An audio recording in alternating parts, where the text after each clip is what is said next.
Peace, brothers and family. It's your girl Sony back again with another one. You know, I'm making this video as like a second part because no matter what the age, I see a lot of women out here. We all have trauma one way or another, and we have to heal these trauma. I say it because I was born and raised in trauma. Didn't even realize it, and I worked on it, and I'm still working on it because it's a lifelong journey.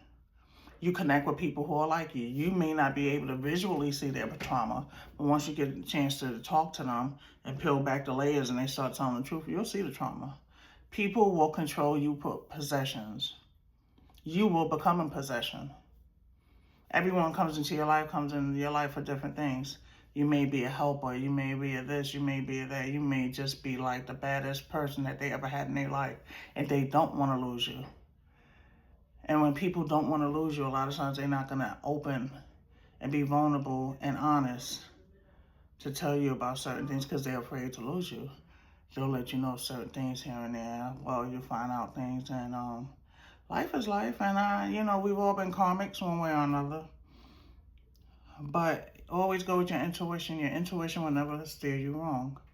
As long as you are educated, and whether it's higher education, whether it's trade school, whatever it is, and you're employed, continue standing on your own. Never let someone control you and think that they have you because you need them. You don't need nothing but air to breathe and Jesus and some water. Water. That's all you need. Keep it moving. You don't let people try to control you. But if you know you're broken, get you some help, get you some therapy. And you don't need to be dating nobody until you heal. Because why are you going to be dating other unhealed people just like yourself, whether you can see it or not? You can be in a room of 100 people, and those 5 unhealed demons and y'all going to hit it off, and you're going to leave with one of them 5 unhealed demons. Nowadays, y'all might just leave with all 5 of them because y'all into poly. It is what it is. I'm not going to sugarcoat it. That's why it's important to heal, to go through those towers. To look at the nastiest parts of you. When I closed myself off for 3 years and then went to school, I went through the things I never wanted to address, the things that I avoided 8 years in therapy. Yeah, I'm going to keep it real. The grimiest of things. I had to go in. I had to heal. I had to search. I healed that little Sony that went through so much, who couldn't be a child, who had to do this. Oh, she's healed, and she's still healing. We don't sugarcoat things.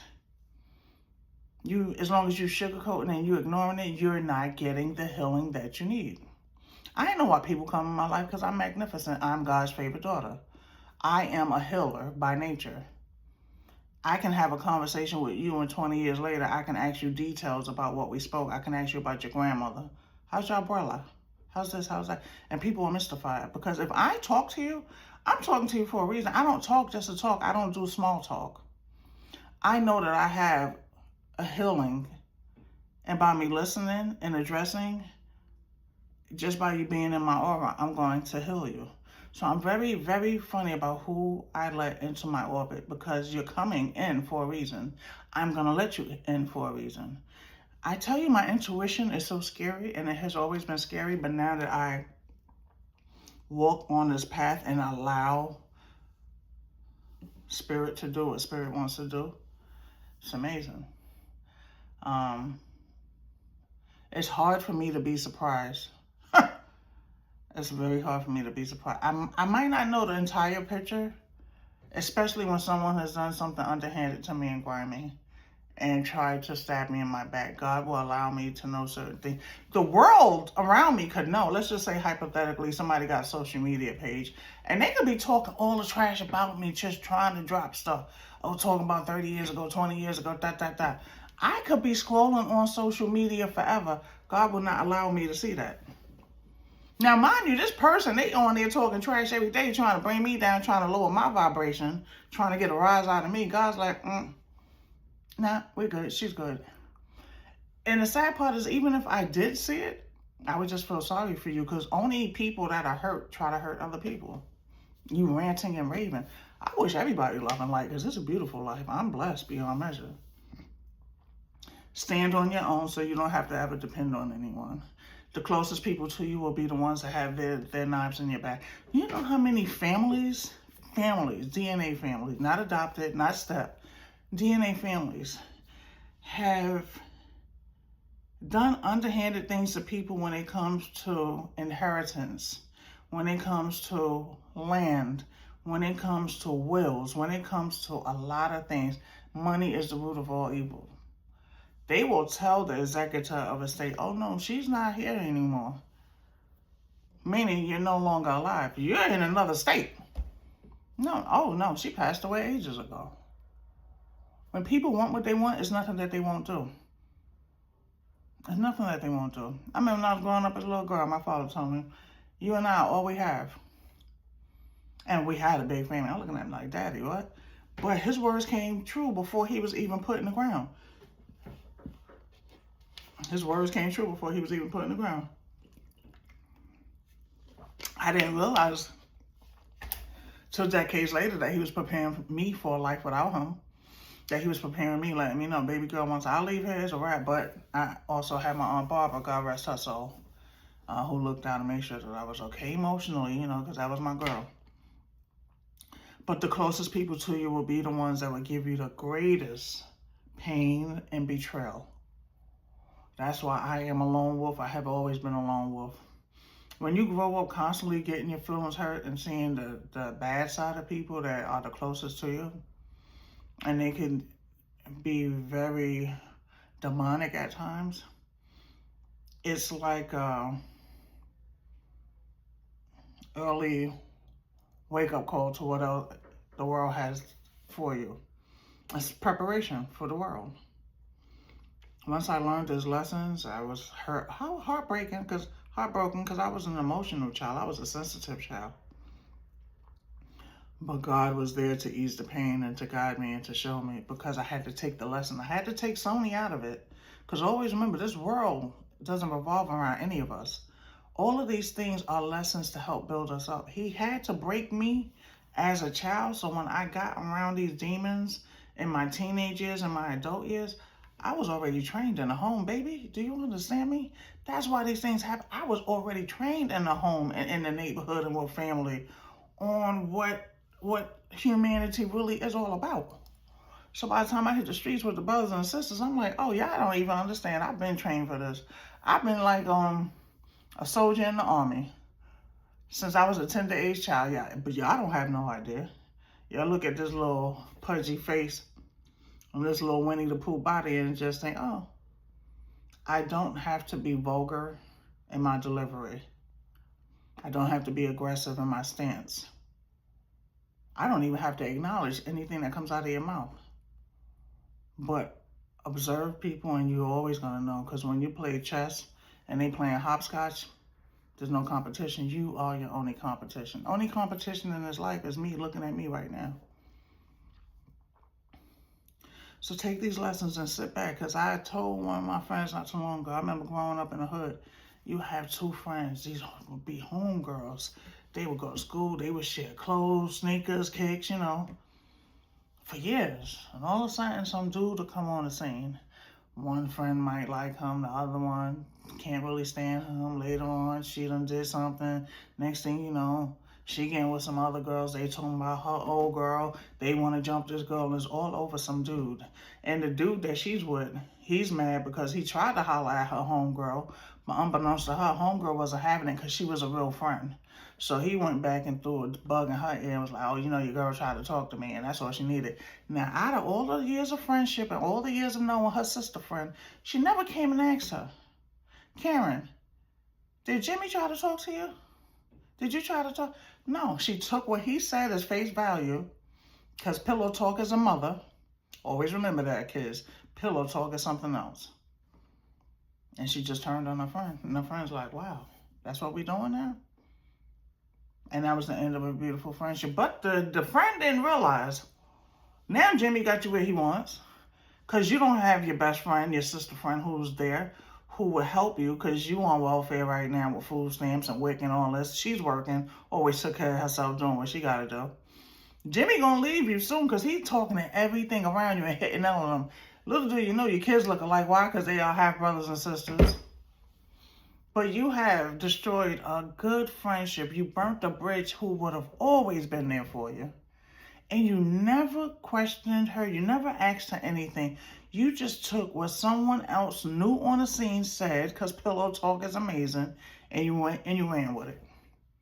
So now Jimmy divided and conquered. He got you where he wants. Now you got 2 or 3 more kids to add to the list. And your friend ain't even in the neighborhood no more, because she done came up, found some real people doing her own thing. She got a passport. You don't even leave the state. Jamie gonna be in somebody else's apartment in the project soon. And you're gonna be a single mama to more children, and he's not gonna help you take care of them. Because when you met him, he had 1 pair of underwear. So why would you even procreate with him in the first place? Because honestly, if he had 1 pair of underwear, he couldn't take care of himself, so how is he gonna take care of some children? But you decided to have children to be with him because he was so cute and he had dimples. And this is somebody's story. This is somebody's story.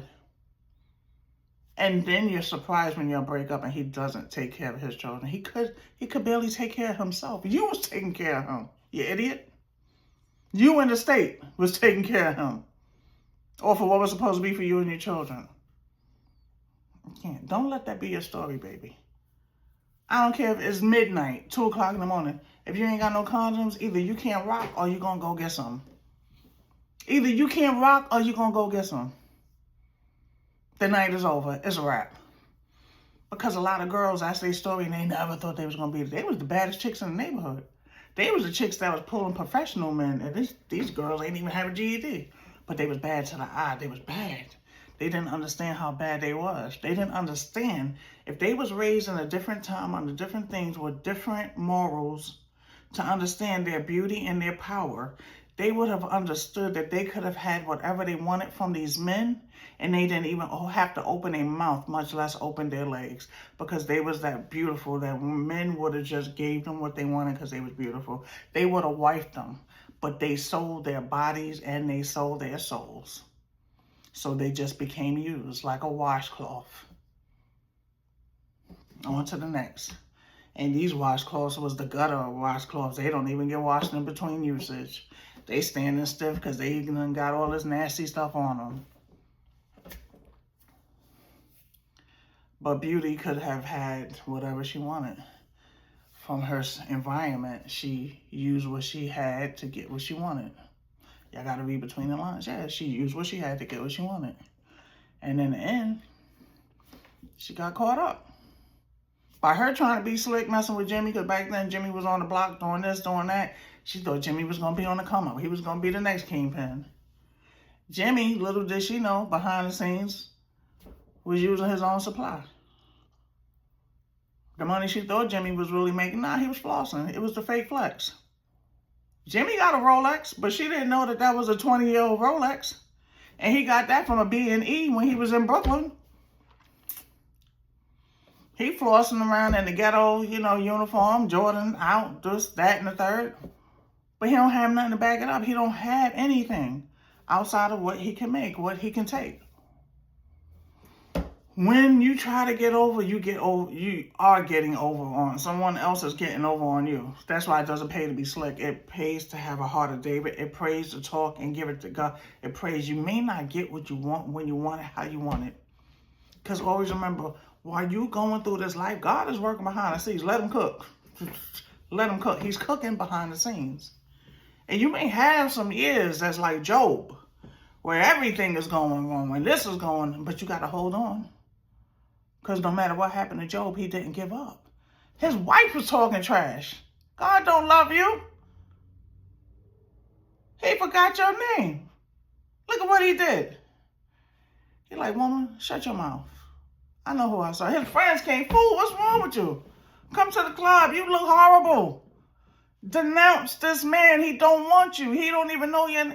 He said, get away from me. Get behind me, Satan. And God restored everything that he had to go through hell. Job went through hell. Physically, emotionally, financially, every which way you could go through. But when God restored him, baby, he restored him.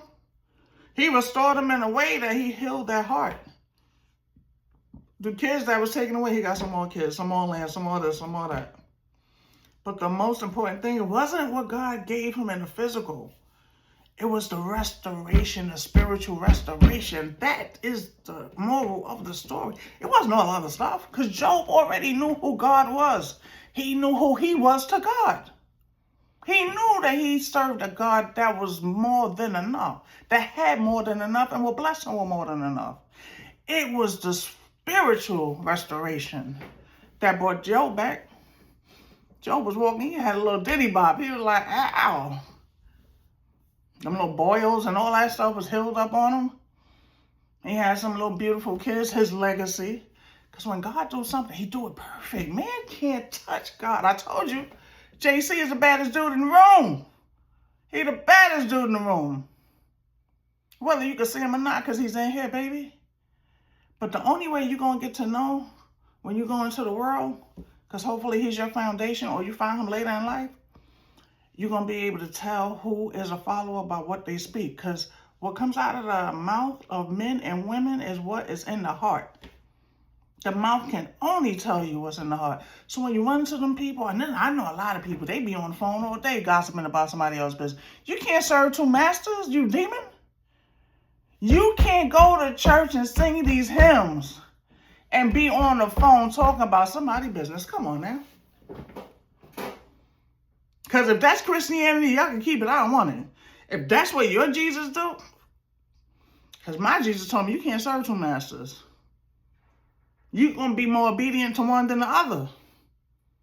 Humans are fickle. So Job was restored. And was it a restoration? It was a spiritual restoration. It was heaven on earth. Because he had been through hell and back. But he never gave up. He never gave up hope. He never lost his praise. He stayed there as God was working behind the scenes. Now, mind you, if you know the word and you know the story of Job, Job didn't do nothing. Job did not sin. Job did not do anything to offend God. He was so good and loved God so much that the enemy said, I don't like him. And he told God, let me get this one. Or you think he's so special. You think he loves you so much. But when I start attacking him and his children and this, watch how he walk away. Watch how fast he walk away to you and run to me. God said, all right, do it. So sometimes, babies, you may go through things that has nothing to do with what you did. It's the enemy. He don't like that anointing that's on your body. He don't like the fact that you came from an anointed people. He just want to, right? That's my son, the confirmation, and he's a cat. Yes. Still hold on. Because you don't know why it's happening, but it's a bigger picture out here. We just see a snippet. God got the bird's eye view.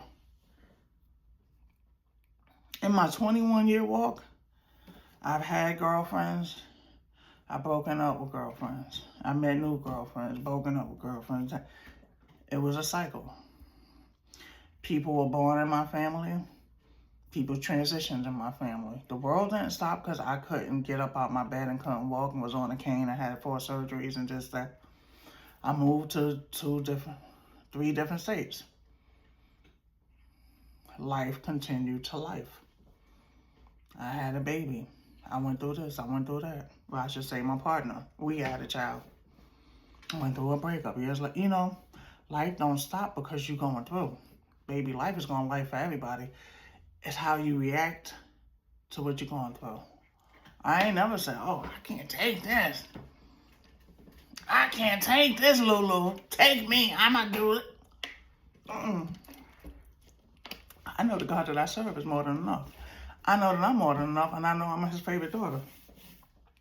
I know he cooking up behind the scenes, regardless of what it looks like, how long it takes.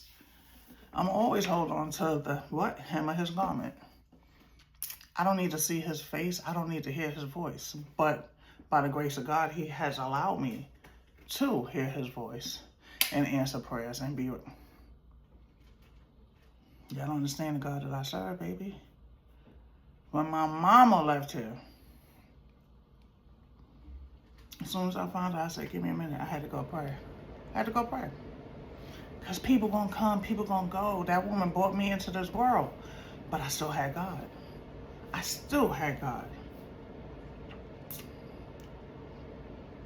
So even when I got my ops and they try to, you can't touch this child of God. You can't move me. There's no one out here, nothing out here that will make me walk away from JC. Do you feel me? And when I talk about spirit, and it gets me filled up because I'm a lover. God made me a lover. I love. I break up with a person and put on a good love song and sing it. But I love God in a way. Why? Because all the atrocities I have witnessed physically, emotionally, spiritually, either in my life or somebody else's life close to me, God never let go of this old girl. Even when I question things around me, God never let go of my hand. Even when people did some egregious things to me, He never let go of my hand. Even in my Islamic walk, He never left me. Even when I held on to Jesus, He didn't. When I came back to Jesus, when I found spirit, He never let go of my hand. Never. So when you're going through, life is life. It's going to life. It's not perfect. But one thing you better do, because I know I do, I take full accountability and responsibility for everything that I did. I can't cry over what somebody did to me because I played a part in it. If I never entertained you, you would not have been able to do what you did to me. Let's keep it real. The chick tried to put the voodoo and the lie and the stealing and the cheating, tried to put me in a third party and a polyamorous thing. If I did not entertain you through conversation, regardless that we had it passed or not, that would not have happened. So I take full accountability for what I did. Unless you have been against your will, it's a wrap. Take full accountability. You're going to get a tower. You're going to get a tower. And if you come in my life, you're going to walk into a tower. I am a walking tower moment. Because anything in your life that's out of alignment, God's going to put it in alignment if you're going to be with me. That's friends, family, it doesn't matter. You are going to have no other choice but to address everything you have buried. Everything that's hindering you from getting closer to the Father. Because that's my walk. I know who I am. I got to go. The only thing I can tell you is to give it to God. It's a beautiful thing. It's a beautiful life. This girl is a lover of the Most High, as y'all should know by now. I don't care if I never speak to another person, hold another person's hand, whisper, speak nothing to somebody. As long as I got JC, I'm good. And I used to think my aunties was way back in the day. I was like, damn, they don't. No. When you found the greatest love, everything else is secondary. If He blesses me with a second, third, whatever type of love, if not, I'm good. As Whitney Houston said, I'm gonna have to sing a song. He builds me up. He gives me love. Yeah, I thought she was singing about a man. She was not singing about a man. All the man that I need, because you got to make it secular for the secular crowd. Go to sleep praying, wake up praying, walk in the light, be a humble servant, give it to God, let Him fight your battles. He said, I will make your enemies your footstool, do my prophets no harm. Open that word, whatever is your thing. I can't tell you. But as long as you're walking in the light, baby, and you're doing what you got to do, and you are a helpmate to the brothers and the sisters. Hey, what more could we ask for? I had to give y'all a little something because it is what it is, and we're here to help one another. Come together right now. Over. I pray to God in my next life, I come with I want to be a soprano. Jesus, I want to be a soprano in the next lifetime. I want to kill it. I want to shut it down. If I can't be a soprano, at least let me be the middle. Let me be Gladys. Let me have a Gladys voice. I don't want to be Gladys because she's been through some things. I still want to be me or whatever you're going to put me. I don't want to be all these people. But let me have that voice where I'm just... Well, maybe that's why He didn't give me a voice, because I be in the house all the time just singing, walking down the street just singing. People be slain in the spirit because I'm just singing, thinking I'm Tremaine Hawkins. Tremaine got a beautiful voice, I ain't gonna lie. Them Hawkins singers, baby. I gotta go because now we're gonna start talking about something else. But since a child, I tell you, My mama's daddy was a minister. My father's father too, but I'm close spiritually. I align with my mother's family more. Them Hawkins singers? There's something, no one can harmonize like family. The Hawkins singers, but baby, my number one, my girls, the Clark sisters. Can't nobody. They can sing and sound like one person. Oh, God bless Dr. Maddie Mars Clark, because what she did with them girls, baby. Woo! Woo! If only I had some siblings and we could sing like that, yo. I would be a rap. We be in the church doing gospel. We be on the corner. We be doing hip hop. I mean, baby, that's why. See, as I go on, it's self-explanatory on why I didn't get that voice. You feel me? But I tell you, whatever you do in this life, have fun, babies. Have fun, rock it out, give thanks and praise to the Most High that we got another day, baby. I don't care what your 3D looks like. It doesn't matter. Now, mind you, I've been out of work for 21 years. If I wish I could have a smidgen of the joy that I got. Why? Because none of this stuff matters. All of this stuff is obsolete. Race, sexual identity, gender, none of this stuff matters. It doesn't exist outside of this physical. This is what was created to keep you separate, to keep you separated from your true self. Spirit, energy. That's all it is, baby. This right here, this is just the body for the soul, energy. Y'all get so caught up on labels. Oh, you know she with that chick. Yeah, because they're both energy. They're both spirits. And spirit found another love with another spirit. Don't let the body fool you. I gotta go. When you see me, see you. When you see us, see the Father, the Son, and the Holy Spirit. We are our brothers and sisters keepers, whether you want to realize it or not. It doesn't matter which side of the freaking hand you fall on, because we are all interconnected. If you believe in the Adam and the Eve story, if you believe, they were the first man and the first woman. Everybody else was created after that. So we are brothers and sisters. If you believe in the Father, the Son, and the Holy Spirit, He's the Father. We're all interconnected. We're all related. Let's learn how to love our differences, because we sure can't love nothing else. Love one another. Let's make America great, because America ain't never been great. That's talking about let's make America great again. Oh, was it great before y'all came and took it from the indigenous? I gotta go, because I tell you, y'all can't take my truth. And it wasn't America back then. If we want to make America great, let's see ourselves and one another. Let's come together like the brothers and the sisters in New York is coming together. We love the Knicks. It don't matter what you look like. And that's why I am the way that I am no matter where I go. I'm an indigenous chick who was raised by an indigenous chick who was raised by another indigenous chick. And we got some African blood up in us. We got some European blood up in us. We got everything up in us. I was raised in predominantly Hispanic neighborhoods. Most of my friends are and still are Hispanic. Growing up as a little girl, it was the elderly Caucasian people, them little white hands that made sure I was okay, who saw me in the street and poured into me and made sure me and my sister and brother was okay. So I see race, because I'm not Ray and I'm not Stevie. I'm going to keep it real. I can see, and I can see very well.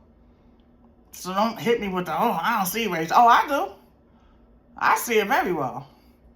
It doesn't deter me from loving you. Yes, we're different, but we're all the same at the end of the day. And if y'all stop looking at the differences and look at the similarities, we will be in a much better place, baby. You got to stop it. Because the enemy is on 1 right now. The enemy's on 1, 2, and 3. But baby, Jesus is also fighting this battle, and Christ will always win. I tell you before, when you have darkness, see this? You got a smidge of the light. You're going to see that light in all that darkness. Now, when you got light, you ain't going to see no darkness, because it's light. The light will always overpower the darkness. But that darkness, all you need is a smidget of light. And you're going to see like, oh, what's over there? That's God. God is a light. You are the light. We're light workers. Until next time, family. Be better tomorrow than you are today. That's all we could do. I don't beat myself up, I should have did and would have, could have, should. It played out the way it was supposed to. That's why I am the person that I am today. Keep it moving. Understand that there's something greater than you. Give thanks and praise to the Most High. Walk with your head up and have some morals, some integrity. Because if you don't stand for something, you're going to fall for anything, baby. Peace and blessings, love and light. Ashe, ashe, ashe, ashe, ashe.